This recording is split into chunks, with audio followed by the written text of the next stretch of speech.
Hey y'all, welcome back to my channel. I've been unboxing and sorting books, and I believe I found one I would like to share with you all for Thursday night reading aloud. It's been quite some time since I was able to do a reading aloud on a Thursday night.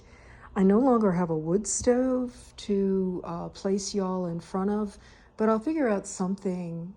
Yeah, we'll get started for the first part of The Tracker by Tom Brown, as told to William John Watkins. This is a true story. Chapter 1, The Ultimate Track. The first track is the end of a string. At the far end, a being is moving, a mystery, dropping a hint about itself every so many feet, telling you more about itself until you can almost see it. Even before you come to it, the mystery reveals itself slowly, track by track, giving its genealogy early to coax you in. Further on, it will tell you the intimate details of its life and work until you know the maker of the track, like a lifelong friend. The mystery leaves itself like a trail of breadcrumbs, and by the time your mind has eaten its way to the maker of the tracks, the mystery is inside you, part of you forever. The tracks of every mystery you have ever swallowed move inside your own tracks, shading them slightly or skewing them with nuances that show how much more you have become than what you were. Man goes through the world eating his mysteries. I have followed every mystery I could in the 20 years since I began my apprenticeship with an old Apache tracker named Stalking Wolf. I have had no choice in this. Mysteries are irresistible to me, and a trail is something that must be followed until it gives up its secret or puts me onto the trail of something even more amazing. Tracks fascinate me. I watch my own tracks constantly. They go like a dog with a curious nose, always catching scent of something undefinable, hovering just out of reach. If I go to the store for milk, my trail winds a quarter of a mile to go a block and a half. Even in a small New Jersey town, the landscape is full of invisible animals as a child's puzzle. One winter, after a moderate snow, I went out to get milk and found the track of a small gray bird called a junco. I like the silhouette of the junco. Its head rounds so smoothly into its back that it looks like it ought to be made of chrome. Birds are always mysteries. They leave their track in the air most of the time, and I don't have a nose to follow it. Their tracks on the ground are irresistible. I crouched down and looked at them, judging the size and shape of the prints to get the type of bird. I watched its ease of movement on the ground, and I knew it wasn't a finch or a sparrow. The track went from seed to seed in an easy zigzagging line. Looking close, I could see where the bird had stopped and leaned a little to one side, breaking down the side of its print, while it ducked and then craned its head up. I saw where it gave a little defensive hop as something that seemed threatening must have gone by overhead. The movements from the hop to a better balanced stance said that there had been danger. The way the toes went into the snow and curled under told me that more weight had been forward on the foot, as it would have been if the bird were ducking its head and then swiveling it to look up. I had learned what track is made by the gesture the only way it can be learned, by watching a similar bird do a similar thing on the ground and then going over to see what the track looked like. By doing this time after time with bird after bird, animal after animal, person after person, I became a tracker. Since I began tracking at the age of 8, I have never seen a track being made without wanting to go over and examine it. With each track, I add a little information to what I have been able to gather so far. Bit by bit, I learn to track more completely the mystery at the end of every track. The tracks painted a living picture of the bird, a picture indistinct at first, but clearer with every track, until I could see the small, sleek, gray head swiveling as it picked up the seed and then looked for cats, dogs, children, cars, birds after his prize, and bigger, hungrier things looking for an easy meal. His tracks hopped forward, and I could see, as I crouched, the brushings of his wings in the snow as he took off. He was gone from the ground, but I could still see him in my mind, darting through the air. I looked in a straight line for the most prominent tree and walked towards it. Juncos do not waste time cruising for bugs or soaring around sightseeing. They live the pragmatic life of a straight line. They go right down into the jaws of sudden death, down onto the ground, and live by their wits and their prudence.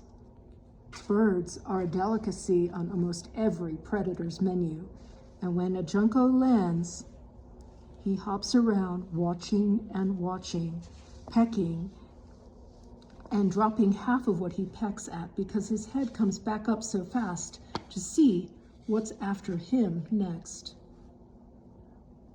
I brushed the pecked and dropped seeds aside with a mouthful. He had gone flapping off towards the tree, and when I got to it, there were seeds at the foot of the tree that were like the ones where he had taken off.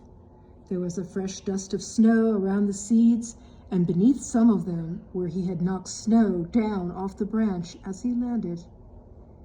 He must have felt safe sitting there 10 feet above half the things that would have liked to eat him. He must have known that he was hard to see in the tree, and that the hawks would rather take him flying anyway. A fleeing animal is a vulnerable animal, and every carnivore in the forest likes an easy kill. When he changed the position of the seeds in his gullet, he dropped some of them down over the snow that had fallen from the branch. There were hop marks where he had come down to get the dropped seeds later, but the fact that there was a fine dusting of snow on some of the seeds indicated that he had probably come to that branch before to swallow what he had grabbed from the ground. There were other hop marks under the snow dust when I blew it away, and they seemed to have the same jittery prudence that the other tracks had had. Of course, I knew the bird. I had seen it around my own feeder. Every species has its specific behaviors, but every individual performs them differently. They're as unalike as people. I recognized the jittery little tremors, the half steps, thought about but left untaken. I had gone out and examined his other tracks after I had watched him one day from my window. I could see him pecking and ducking in that jittery, cocky style of feeding that was as individual as a human gait. That was Penny adjusting the camera, sorry. I checked how the lighter dust of snow from his takeoff had scattered behind him. I checked where it had fallen in relation to the other fall, and I guessed that either the wind, I guessed that either the wind had been drifting in that direction, or the bird had taken off in the opposite direction, sending the branch back and down as it left and dusting the snow further out than the first fall. Since it was all I had to go on, I went as I had been taught from the track to the trail, looking far ahead to see where it might be going. I could read the identity from the individual print, but I needed the context in which the trail occurred to make sense of it entirely.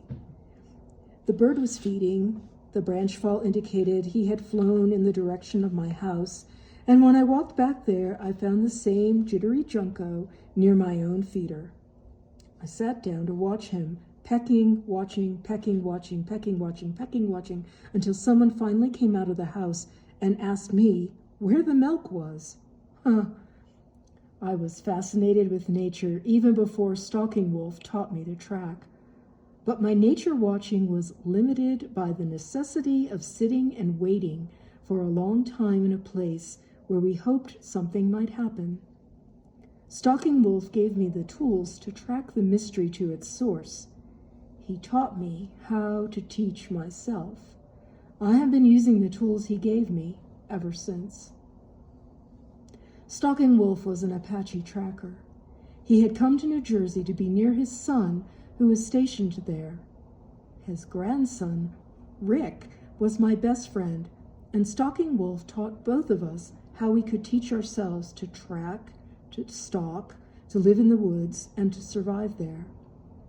He gave us the questions that would lead us to our own answers, but he never told us an answer.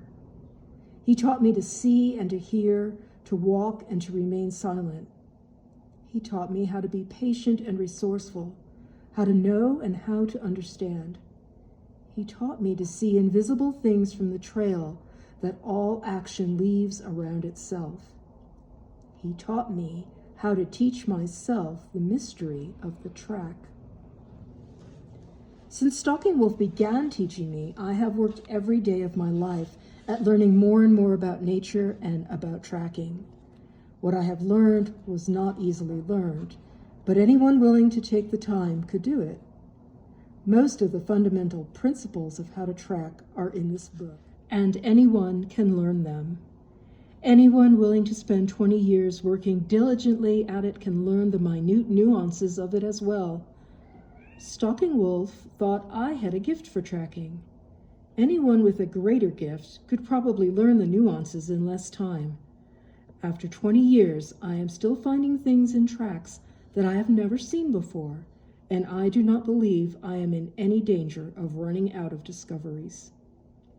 School taught me how to read. Stalking Wolf taught me how to learn. I have been learning something every minute since, and there is no better way to unravel the mystery than to watch it move. But mysteries are by nature shy and secretive, and most often, the closest you get to them is the traces left behind by movement and the disturbances left by action. I could not see the bird, but I could see the actions of the bird in the traces he left and in the disturbances made by his actions. I could see what was out of place since he had come and gone. The seeds were where they did not grow, the tracks in the snow itself dusted down to where it would not have been naturally. I could see the bird go through his routine almost as surely as if I had stood there watching him. But a track is a temporary thing. Unless the mud goes suddenly hard and turns to stone, tracks do not last. They fade, and as they dry, the wind sweeps them, relentlessly level, to ease its way across the ground. Tracks exist at the interface where the sky drags along the surface of the earth. They exist for a relatively brief time in a narrow level near the surface of the ground where the wind and the weather move across, changing the temperature and building information into the track. The wind pushes the tracks flat. Rain tries to wash them away. Nature conspires to steal even the traces of passage. Most tracks made in the world go under unseen. I try to follow every one I can. Each trail is one of a kind. The same combination of weather, land, temperature, and creature are probably duplicated no more often than a snowflake. The same interactions between so many variables probably never reoccur. Even within the easily identified, habitual gait of a person, there are nuances made by the changing flux of emotions as he or she moved. The sheer variety of tracks is astounding. The amount that can be learned from them is irresistible. Either by gift or by curse, I have a compulsion to know more about nature. I can never get enough. Everything I learn makes me see how much more there is to know and how little time there is in a lifetime to learn it all. Stalking Wolf gave me the tools I needed to pursue my curiosity, and I have been sharpening those tools ever since. The vision of the world. Hold on. The vision of the world given to me by Stalking Wolf has become a window into time. The more tracks I see, the clearer the picture of the animal becomes, until I can see him moving as he moved a minute, an hour, a month before I came along. When the tracks stop, I can still see the animal, how it paused, how it rested its body, where it put its paws. The animal is there before me, almost real enough to touch, fixed in time by the impression of its track. I see from the track the motion of his feet, the motion of his body. I see the animal itself lying down, the mystery of its coming and going. Nothing makes this picture more vivid to me than a skull. When Rick and I found a skull, it kept us busy for days. We cleaned it, assembled it, drew it, sketched the animal in around it. When we found a complete skeleton, scattered as it often was over hundreds of yards by the wild dogs, we were busy for weeks. Short of the animal itself making the tracks, nothing pleased us more than a skull. A skull is the ultimate track a creature leaves. When everything else has been unshaped by time, when every scratch and print is gone, the skull remains. When I find a skull, it's as if I am standing within touch of the second greatest mystery in the universe, the mystery of where creatures go when they leave this greatest mystery of all, the pattern of life living itself, the visible design of the invisible that we call nature. The place where you lose the trail is not necessarily the place where it ends. A lost trail always extends beyond the evidence, and even the trails we find are only fragments of the trails that lie beyond our comprehension. When the bird left my feeder and flew, I could trail him only by inference, but his trail went on after I lost it, and I believe it goes beyond the skull as well, although I have no idea what it is like or how to follow it. Skulls simply mark the point of departure and the direction of flight, like the brush of the bird's wing in the snow. I found my first skull in a swamp a mile or so from my house in Beechwood, right off the Toms River, in a place that is a marina and a parking lot now. It was only a pile of broken bones when I found it, but I took it home and I fit the pieces together until I had the answer to what it was. But every answer brings with it the inevitable question, what has this thing got to do with everything else? There's only one answer to that question, but you have to find it out for yourself, a little at a time over a lot of years. The question of what the bones made led me to the question of what kind of skull it was, and the answer to that question led me to the question of how the animal had lived and where he had fitted into the larger pattern of life. I am still following the trail of questions that I picked up when I made that little pile of bones into a skull. This book is the story of that trail as I have come down it so far. It begins when I was 7. The pine trees came all the way down to the river then. The houses in even the most settled part of the Pine Barrens were few and far between. Outside Tom's River, they were scattered in little clumps or strung out in erratic intervals along roads made of hard-packed sand and gravel. There were not enough people in the entire Pine Barrens to make a decent-sized city. From Asbury Park to Trenton, from Camden to Cape May, larger than Grand Canyon National Park, stretched a wilderness of pine pitch and underbrush cut by an endless tangle of sand roads without names or numbers. Along the roads, a few hundred native pineys went back and forth between villages like Hog Wallow and New Egypt in old cars and trucks dying slowly from the assaults of road-high bumps and axle-deep potholes. But they rarely got out of their cars. 100 yards off any sandy road, there is probably still a place where no human being has stood in a century. But it's dangerous to go and look. The road sinks half a foot below the brush that packs a space between 30-foot pines, and a traveler who goes 10 yards into the woods cannot look back and find the road again. About twice a year, someone wanders into the pine barrens and dies trying to find their way out. Even the Pineys, whose families have lived in the pine barrens for more generations than any of them can remember, stick to the roads. I always went across the roads, following deer runs and making my own trails, running down any track I found. I have loved the woods as long as I can remember, and I have lived in them all my life.